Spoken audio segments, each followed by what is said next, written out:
നമസ്കാരം. ഇളയോര വിശേഷങ്ങളിലേക്ക് സ്വാഗതം. തൃത്താല മലമൽക്കാവ് ആനപ്പടിയിൽ അധ്യാപകന്റെ കാർ സാമൂഹ്യ വിരുദ്ധർ തീയിട്ട് നശിപ്പിച്ചു. സംഭവത്തിൽ പ്രതിയെന്ന് സംശയിക്കുന്ന ഒരാളെ തൃത്താല പോലീസ് കസ്റ്റഡിയിലെടുത്തതായി സൂചന. ശ്രീകൃഷ്ണപുരം സ്വദേശിയും അധ്യാപകനുമായ ഗിരീഷിന്റെ സ്വിഫ്റ്റ് കാറാണ് സാമൂഹ്യ വിരുദ്ധർ അഗ്നിക്കിരയാക്കിയത്. തിങ്കളാഴ്ച രാത്രി 11:30യോടെയായിരുന്നു സംഭവം. ആനപ്പടിയിൽ താമസിച്ചിരുന്ന ഭാര്യാപിതാവിന്റെ മരണവുമായി ബന്ധപ്പെട്ടാണ് ഗിരീഷ് മലമൽക്കാവിലെത്തിയത്.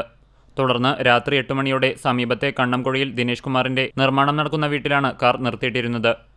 രാത്രി 11:30യോടെ കാറിൽ നിന്നുമുയർന്ന അലാം കേട്ട് പരിശോധന നടത്തിയപ്പോഴാണ് കാർ കത്തുന്നത് കാണുന്നത്. ഉടൻ തന്നെ ഓടിയെത്തിയ നാട്ടുകാരും ബന്ധുക്കളും ചേർന്ന് ഏറെ നേരത്തെ പരിശ്രമത്തിനൊടുവിൽ തീയണച്ചു.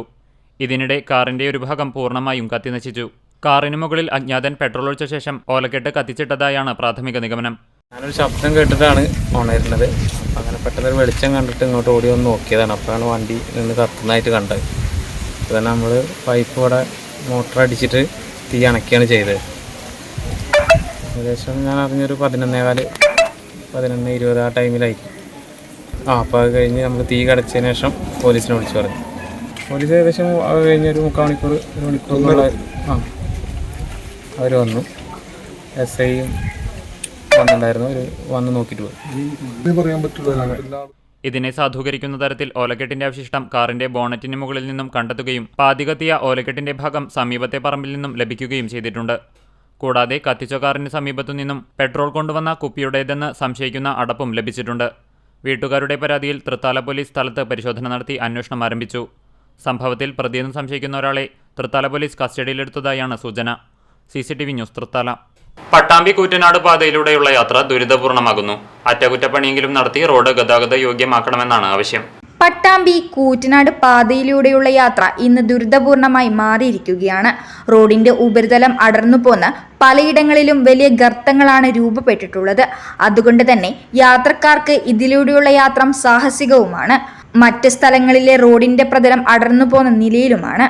വീതി കുറഞ്ഞ റോഡിൽ വലിയ കുഴികൾ രൂപപ്പെട്ടതോടെ വാഹനങ്ങൾക്ക് കടന്നുപോകാൻ പ്രയാസമേറുന്നു. വലിയ കുഴികൾ രൂപപ്പെട്ടതോടെ പാതിയിൽ അപകടങ്ങളും ഏറി വരികയാണ്. മഴ പെയ്യുമ്പോൾ കുഴികളിൽ വെള്ളം നിറയുന്നതോടെ വാഹനങ്ങൾക്ക് കടന്നുപോകാൻ പ്രയാസമേറുകയും ഇതുമൂലം ഗതാഗതക്കുരുക്ക് അനുഭവപ്പെടുകയും ചെയ്യുന്നു. പട്ടാമ്പി പാതയിലെയും അവസ്ഥ ഇതുതന്നെയാണ്. പാലത്തിൽ വെള്ളം കയറിയതോടെ വെള്ളമിറങ്ങി 1 മാസത്തിന് ശേഷം കൈവരി സ്ഥാപിച്ചെങ്കിലും പാലത്തിനു മുകളിലുണ്ടായ റോഡിന്റെ തകർച്ച പരിഹരിക്കാൻ ഇതുവരെ നടപടിയൊന്നും ഉണ്ടായിട്ടില്ല. MLAയും മന്ത്രിയും സഞ്ചരിക്കുന്ന പാതയിലെ തകർച്ച ഇതുവരെ കണ്ടില്ലെന്ന് നടിക്കുകയാണെന്നും നാട്ടുകാർ പറഞ്ഞു. വളരെ ദയനീയമായ അവസ്ഥയാണ് ഇന്ന് പട്ടാമ്പിയിലെ റോഡുകളുള്ളത്. പട്ടാമ്പി പാലത്തിന്റെ മുകളിലെ കുഴി, ഈ കുഴി അടക്കാൻ വേണ്ടിയിട്ട് ടെൻഡർ വിളിച്ച് ഇവിടെ പാലത്തിന്റെ കൈവരിയെല്ലാം ഒക്കെ നേരാക്കി. ഇപ്പോഴും ഈ ബാക്കിയുള്ള പണി കഴിഞ്ഞിട്ടില്ല. കഴിഞ്ഞ മാസം നമ്മളൊരു സുഹൃത്ത് മരണപ്പെട്ടു പട്ടാമ്പിയിൽ കുഴി ചാടിയിട്ട്. അതേപോലെ ഒരാൾ മരിക്കേണ്ടി വരുന്ന തോന്നുന്നു ഇവിടെ ഈ കുഴികളൊക്കെ അടക്കാൻ.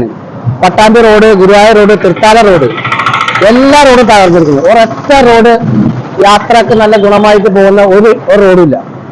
ഇവിടെ മോട്ടോർ വാഹന വകുപ്പ് ലക്ഷങ്ങൾ ഇപ്പൊ കഴിഞ്ഞ ദിവസം ഫൈനുണ്ടാക്കി പിടിച്ചിന് ഫൈന് എടുത്തു. എല്ലാവരും പിന്നെ മോട്ടോർ വാഹന വകുപ്പ് ഫൈന് ലക്ഷങ്ങൾ കൊടുത്ത് കിട്ടിയെന്ന് പറഞ്ഞു. അതിന്റെ 1% ഒരു ഉത്തരവാദിത്വം അല്ലെങ്കിൽ ഒരു ആത്മാർത്ഥത ഈ റോഡ് നേരാക്കുന്ന കാര്യത്തിൽ വേണ്ടപ്പെട്ട വകുപ്പ് സ്വീകരിക്കുന്നില്ല. ഒരു മന്ത്രിയും 3 MLAമാർ പോകുന്ന റൂട്ടാണിത്. അതിലൊരു മന്ത്രി കൂടി ഉണ്ട്. ഇന്നലടക്കം ഈ റോഡിന്റെ യാത്ര ചെയ്തവർക്ക് ഒരു ബസ്സൊക്കെ പോകുമ്പോൾ ബാക്കിലൊക്കെ തെറിക്കും. അതായത് അവസ്ഥ. കാരണം എവിടെ കുഴിയെന്ന് ആർക്കും നല്ല റോഡ് പെട്ടെന്ന് കുഴിയാണെന്ന്. ആ പമ്പിന് തൃത്താല റോഡ് പമ്പ്, അതേപോലെ കൂറ്റാട് റോഡ്, തൃത്താല പിന്നെ പടിഞ്ഞാറങ്ങാട് റോഡ്, എല്ലാ റോഡും തകർന്നിരിക്കുകയാണ്. പട്ടാമ്പി പാലത്തിലെ ഗർത്തങ്ങളടയ്ക്കാനുള്ള നടപടി സ്വീകരിച്ചില്ലെങ്കിൽ ഇനിയും വാഹനാപകടങ്ങൾ നിത്യസംഭവമായി മാറും. KSTPയുടെ നേതൃത്വത്തിൽ പെരുമ്പിലാവ് മുതൽ പട്ടാമ്പി വരെ നവീകരിക്കുമെന്ന് വർഷങ്ങളായി ജനപ്രതിനിധികൾ പറഞ്ഞിട്ടുണ്ടെങ്കിലും യാതൊരുവിധ പ്രവർത്തികൾ നടന്നിട്ടില്ലെന്നുമാണ് ആക്ഷേപം. പട്ടാമ്പിയിലെ കുഴിയിൽ ബൈക്ക് യാത്രക്കാരൻ വീണ് മരിച്ചതിനെ തുടർന്ന് കുഴികൾ അടച്ചിരുന്നു. ഈ സാഹചര്യത്തിൽ വീണ്ടും ഒരു അപകടം സംഭവിച്ചാൽ മാത്രമേ വേണ്ട നടപടിക്രമങ്ങൾ സ്വീകരിക്കൂ എന്ന അവസ്ഥയിലാണിപ്പോൾ. തൂതപ്പുഴയിലെ ചെമ്മലശ്ശേരി കിളിക്കുന്നുകാവ് ആലിക്കൽ ക്ഷേത്രത്തിനടുത്ത് കുളിക്കാനിറങ്ങിയ യുവാവിന്റെ മൃതദേഹം കണ്ടെത്തി. കഴിഞ്ഞ ദിവസം വൈകുന്നേരത്തോടെയാണ് യുവാവ് പുഴയിൽ കുളിക്കാനിറങ്ങിയത്. തുടർന്ന് ഒഴുക്കിൽപ്പെടുകയായിരുന്നു.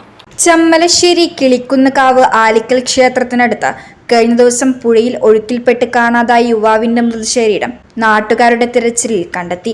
കാണാതായ സ്ഥലത്ത് നിന്നും 200 മീറ്റർ താഴ്ഭാഗത്ത് പുഴയരികിൽ തൂങ്ങി നിൽക്കുന്ന വള്ളികളിൽ കുടുങ്ങിയ നിലയിലായിരുന്നു മൃതശരീരം. ഉടനെ കുളത്തൂർ പോലീസ് സ്ഥലത്തെത്തി വേണ്ട നടപടിക്രമങ്ങൾ സ്വീകരിച്ചു. പോസ്റ്റ്മോർട്ടത്തിനായി പെരിന്തൽമണ്ണ ഗവൺമെന്റ് ഹോസ്പിറ്റലിലേക്ക് കൊണ്ടുപോയി. ഓണാവധിക്ക് ആലിക്കൽ ക്ഷേത്രത്തിനടുത്ത ബന്ധുവീട്ടിലെത്തിയ മൂർക്കനാട് സ്വദേശിയായ ശശികുമാർ എന്ന യുവാവിനെയാണ് പുഴയിൽ കാണാതായിരുന്നത്. നാട്ടുകാരുടെ നേതൃത്വത്തിൽ പുഴയിൽ തിരച്ചിൽ നടത്തിയിരുന്നു. പാറക്കൂട്ടങ്ങൾ നിറഞ്ഞ ഇവിടെ വലിയ രീതിയിൽ ഒഴുക്കുണ്ട്.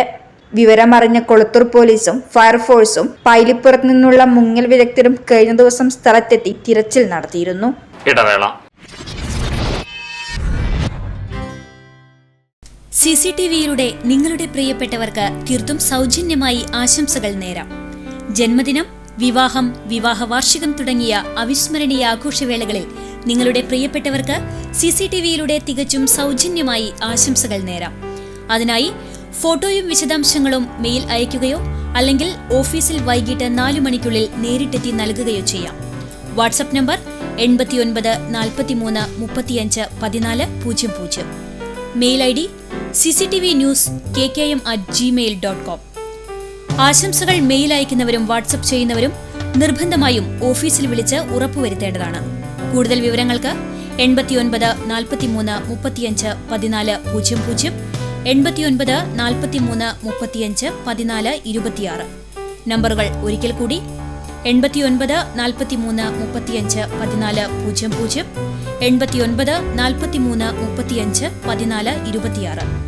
CCTV, നിങ്ങളുടെ സ്വന്തം പ്രാദേശിക ചാനൽ. വാർത്തയിലേക്ക്. കൊപ്പത്ത് നടത്തി വന്നിരുന്ന വ്യാപാരോണം സമാപിച്ചു. സമാപനത്തോടനുബന്ധിച്ച് വിവിധ കലാകായിക മത്സരങ്ങളും ഒരുക്കിയിരുന്നു. കൊപ്പത്ത് വ്യാപാരി വ്യവസായി ഏകോപന സമിതിയുടെയും യൂത്ത് വിങ്ങിന്റെയും നേതൃത്വത്തിലാണ് വ്യാപാരോണം എന്ന പേരിൽ ഓണാഘോഷ പരിപാടികൾ സംഘടിപ്പിച്ചത്. സെപ്റ്റംബർ 10 മുതൽ 15 വരെയായിരുന്നു ഓണാഘോഷ പരിപാടികൾ. തിരുവോണ ദിവസം ഉച്ചയ്ക്ക് ശേഷം വിവിധ കലാ കായിക മത്സരങ്ങളും ഓണാഘോഷത്തിന്റെ ഭാഗമായി നടന്നു. വ്യാപാരി വ്യവസായി ഏകോപന സമിതി യൂണിറ്റ് പ്രസിഡന്റ് KT ഷാജി മത്സരങ്ങളുടെ ഉദ്ഘാടനം നിർവഹിച്ചു.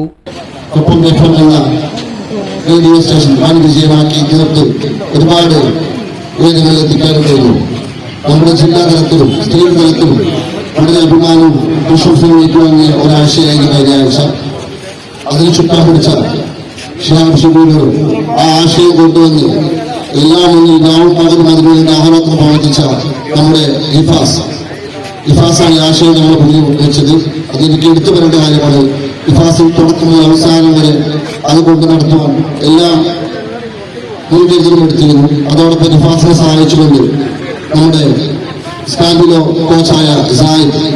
തുടർന്ന് വിവിധ മത്സരങ്ങൾ അരങ്ങേറി. വ്യാപാരികളുടെ വലിയ പങ്കാളിത്തവും മത്സരങ്ങൾക്കുണ്ടായി. വടംവലി ഉൾപ്പെടെയുള്ള മത്സരങ്ങളാണ് ഇവിടെ ഒരുക്കിയിരുന്നത്.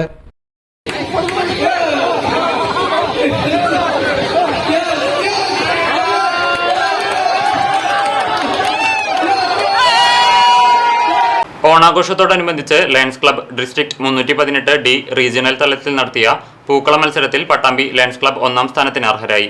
ഒറ്റപ്പാലം, ചെറുപ്പുളശ്ശേരി റെനൈസൻസ് ക്ലബ്ബുകൾ യഥാക്രമം 2, 3 സ്ഥാനങ്ങൾ കരസ്ഥമാക്കി. ചെറുപ്പുളശ്ശേരി CCST കോളേജിൽ വെച്ച് നടന്ന ചടങ്ങിൽ നഗരസഭാ ചെയർമാൻ P. രാമചന്ദ്രൻ മുഖ്യാതിഥിയായി. റീജിയൻ ചെയർമാൻ TK ജയൻ അധ്യക്ഷത വഹിച്ചു. Vimal Venu, Irshad, Ahmed Musa, Beena Jayachandran, Babu A, Manoj K, Jayachandran CG എന്നിവർ ചടങ്ങിൽ പങ്കെടുത്തു സംസാരിച്ചു. മെഗാ തിരുവാതിരയും മറ്റു കലാപരിപാടികളും ഓണസദ്യയും ചടങ്ങിന് മാറ്റുകൂട്ടി. ഗൃഹനാഥനെ വീട്ടിൽ മരിച്ച നിലയിൽ കണ്ടെത്തി. തണ്ണീർക്കോട് സ്വദേശി കോർമത്ത് വളപ്പിൽ ഹരിദാസനാണ് മരിച്ചത്. 52 വയസ്സായിരുന്നു. കഴിഞ്ഞ ദിവസം വൈകിട്ട് 7 മണിയോടെയാണ് ഹരിദാസിനെ വീട്ടിനുള്ളിൽ തൂങ്ങിയ നിലയിൽ കാണുന്നത്. വീടിന്റെ കോണി റൂമിലെ ജനലിൽ കെട്ടിയ കയറിലാണ് തൂങ്ങി മരിച്ചത്. ചാലിശ്ശേരി പോലീസ് സ്ഥലത്തെത്തി തുടർ നടപടികൾ സ്വീകരിച്ചു. മൃതദേഹം പോസ്റ്റ്മോർട്ടം നടപടികൾ പൂർത്തീകരിച്ച ശേഷം ബന്ധുക്കൾക്ക് വിട്ടു നൽകി. ഇതോടെ നിളയറ വിശേഷങ്ങൾ സമാപിക്കുന്നു. നമസ്കാരം.